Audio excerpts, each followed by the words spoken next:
તમામ શાળાના ટ્રસ્ટી સાહેબ બાપુ આજના જેના માટે આ સમારંભ યોજ્યો છે આપણે જ્યોતિકાબેન અને સ્ટાફ મિત્રો. આમ તો પરાગભાઈ કહી દીધું એ પ્રમાણે કે વિદાયની સિઝન ચાલી રહી છે. લગભગ આ વર્ષે આપણે દર મહિને ક્યાં દીકા અને જો માનસી ઊભી છે પણ આ મને લાગે દિવાળી સુધી આ પ્રોસેસ ચાલુ રહેશે. જેમ ચોમાસું વહેલા બેસી ગયું છે ચાલુ છે એમ આપણે આ વિદાય ચાલુ છે. એની આ તો એક ચાર્જનો જોબ છે. પણ એમના વિશે વાત કરીએ તો હું લગભગ રાકેશભાઈને કોન્ટેક્ટમાં આવ્યા એટલે રાકેશભાઈને એમના ભાઈ ટીડીઆઈમાં હતા ત્યારથી જ એમણે મને કહ્યું કે અમારે એમની જરૂર છે બોલો તો મેં કોઈ વિદાયની વાત કરી બોલાય સારું લાગ્યું અને એક્સપિરિયન્સ ટીચર હતા એટલે ભરતી કરી. ત્યાર પછી એમના વિશેષ પણ ઇંગ્લિશવાળા છે એટલે એ લીધા. પણ એવું કહેવાય કે મારે આજ સુધી જ્યોતિકાબેનને કશું જ કહેવું નથી. એક સિંગલ વ્યક્તિ એવો છે આ સ્ટાફમાં કે મારે જેને કશું કહેવું નથી પડે એ છે જ્યોતિકાબેન. કારણ કે એવરી વર્કમાં એ રેડી જ હોય. અને ઘણા બધા શું થાય છે કે આજકાલ સ્ટાફવાળા અંદર ચર્ચા કરીને અંદર સોલ્યુશન લાવવાનો નિકાલ કરે બે સોલ્યુશન લાવીએ પછી કંઈ ના આવે તો છેલ્લે પ્રિન્સિપાલ જોડે મળવાનું.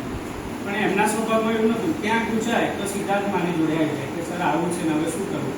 ઘણી વખત મને યાદ છે કે એક વખત ઇંગ્લિશમાં પેલા ટુ હેવના રૂપો અને એમાં એટલે ટૂંકમાં ઇંગ્લિશ સબ્જેક્ટવાળો તો મને પહેલાં પેપર પકડાઈ જાય કે જુઓ સર જોઈ લો ના જરા કે આમાં આમ કાંઈ કયા કરવું એમ. એટલે આવા કોઓપરેટિવ નેચરના હોય ને શુદ્ધ હૃદયના માણસો જે હોય ને એનો ઈશ્વર હંમેશા સાંભળતો હોય છે. એટલે આમ બંને આપણા ટ્રસ્ટીશ્રીએ કહ્યું કે આનંદની ઘડી છે અને તમને બધાને ખબર છે કે આમ તો એમના માટે અને આપણા માટે કારણ કે પ્રમોટેડ જગ્યાએ જઈ રહ્યા છે. હોદ્દાની રૂએ પણ જઈ શકાય અને પગારની રૂએ પણ જઈ શકાય. અને મને એમાં કોઈ ડાઉટ નથી કે એમના કામ પ્રત્યે જે અહીં છે એના કરતાં વધારે માન ત્યાં મેળવશે. કારણ કે ગવર્મેન્ટમાં કેવું હોય કે અહીં જે આમ તો બધા મારો એક્સપિરિયન્સ શેર કરું તો આ જ વખતે પેલા હેનાબેન લાલવાણી આપણો અલોકી મેડમ સાથે ના જોતી ગયા હતા. એટલે આ લોટમાં આમ તો 4 જણા ગયા.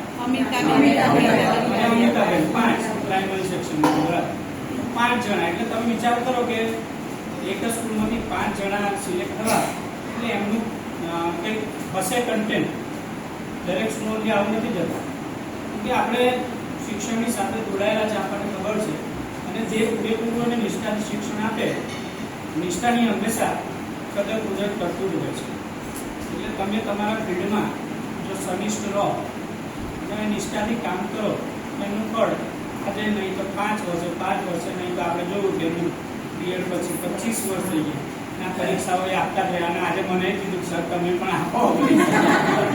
કારણ કે મારે તો મને ખબર છે કે મેં ઘણી બધી પરીક્ષાઓ એમને મેનેજમેન્ટમાં ક્લિયર કરી દીધું હતું. મેનેજમેન્ટમાં હું ક્લાસ લેવા જતો પ્રિન્સિપાલના ક્લાસ લેવા માટે હું જતો. એટલે મેં તો વાંચ્યા વગર ગાડીમાં જઈને પેલા એમના મિસ્ટર હતા ને જોડે ગયા હતા મેનેજમેન્ટની એક્ઝામમાં. ત્યારે ચોપડી લીધી એમની જોડે. લાવો મેં કેવું છે તો એ મારા 131 માર્કની વખતે હા મેં આમ તો પરીક્ષાઓ બધી ક્લિયર જ કરેલી છે. પણ ખબર નહીં આ સંસ્થા જોડે આપણું નસીબ તો હવે ના અહીં રહેવું બી એ નસીબ જ છે. મારે તો અહીં 3 મિનિટમાં હું ચાલતો આવી જાઉં 2 મિનિટમાં બાઇક પર આવી જાઉં છું.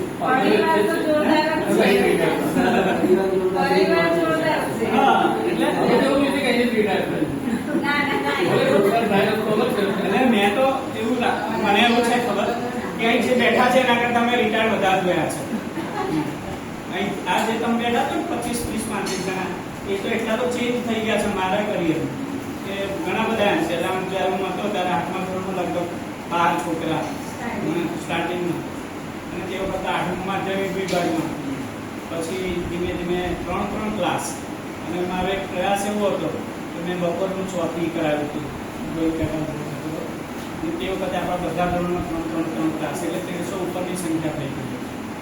અને એનું રીઝન પણ હતું કારણ કે જે ગવર્મેન્ટ જોબ કરતા હોય બપોરે સ્કૂલમાં જાય 10-11 વખતે એમના છોકરાઓ કરી સવારે જતા રહે ને ઘરે કોઈ સાચવવાવાળું હોય નહીં.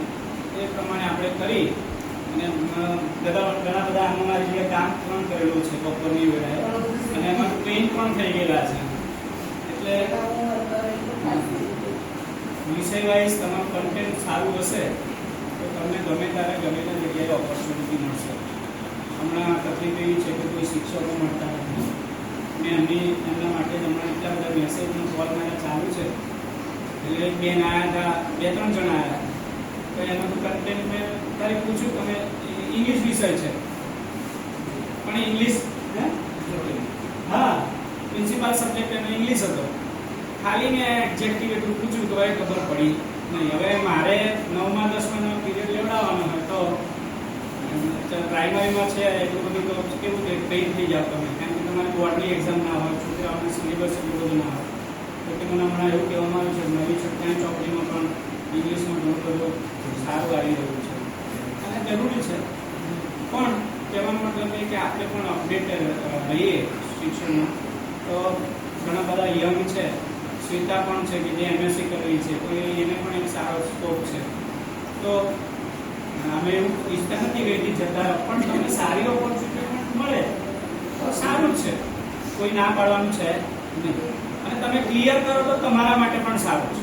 આજકાલ મેં મારા ભણાયેલા છોકરા તો અમિત પરમાર કરીને એ કલેક્ટર ક્યારનો બની ગયો, લગભગ કલેક્ટર બની એને 6 વર્ષ થઈ ગયા.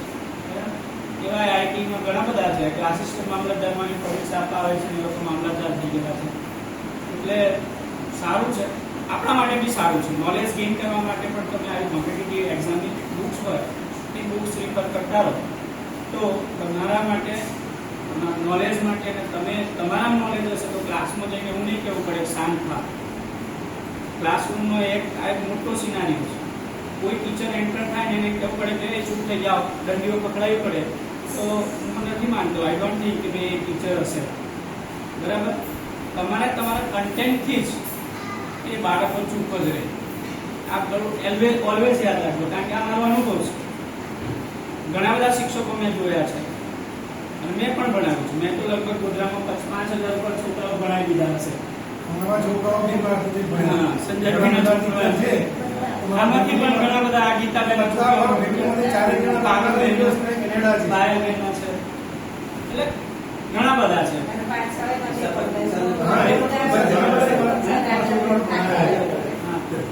અને એવું છે કે પેલા કહ્યું કે ભાઈ ગ્રીસ માંકળ છે, આ વૈદિક છે, ધ્રુવ છે, પેલા વૃંદાવન ભટ્ટ છે, એ લોકો ઇંગ્લિશ મીડિયમ વાળા છોકરાને પણ સંફાઈ દેવું ગ્રામર પર એ લોકોનું ક્લિયર હતું.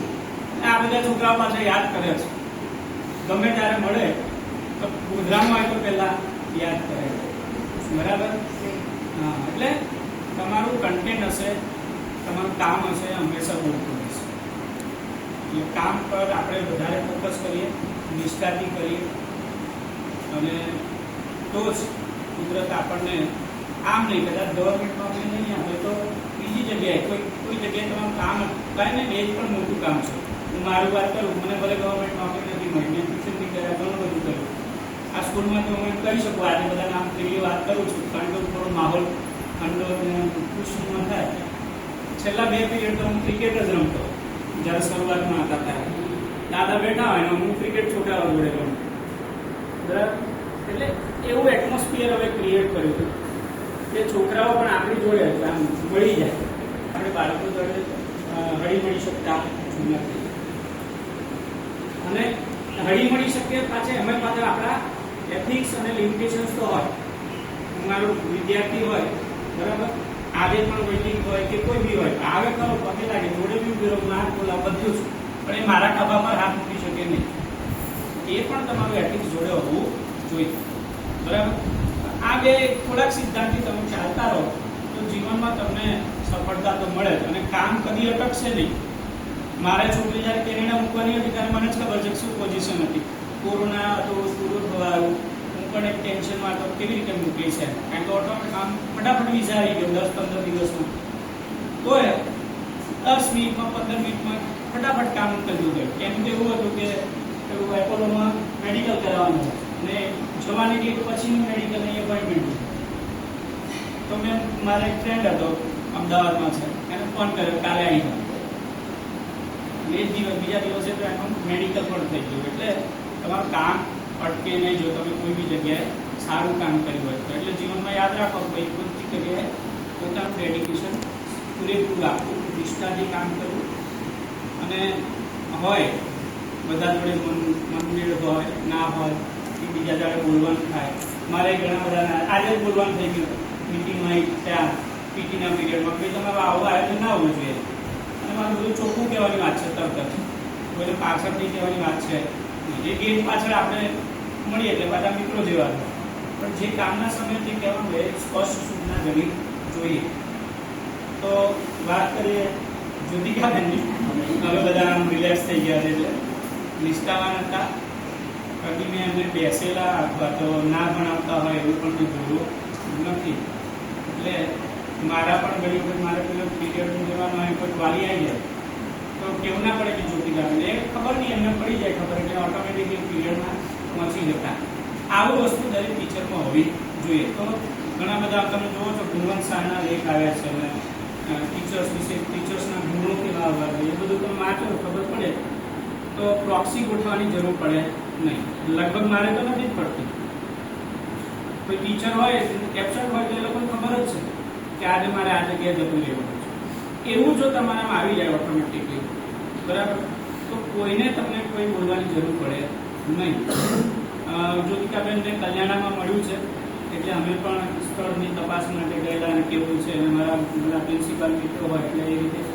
અને એમના પ્રિન્સિપાલ છે એના બે ભાઈ બેનને ભણાયેલા છે પાછા એટલે એ બધી ઓળખાણ નીકળી ગઈ. ડૉક્ટર ચંદાણાના બે છોકરા હતા સિવિલ માટે એની છોકરી એની ડોટર છે. હા એટલે એની બે ભાઈ બેન જે મેડિકલમાં છે ને એ મારા સ્ટુડન્ટ હતા. એટલે અમે એ રીતે બી વાત થઈ એ બી ઓળખે છે.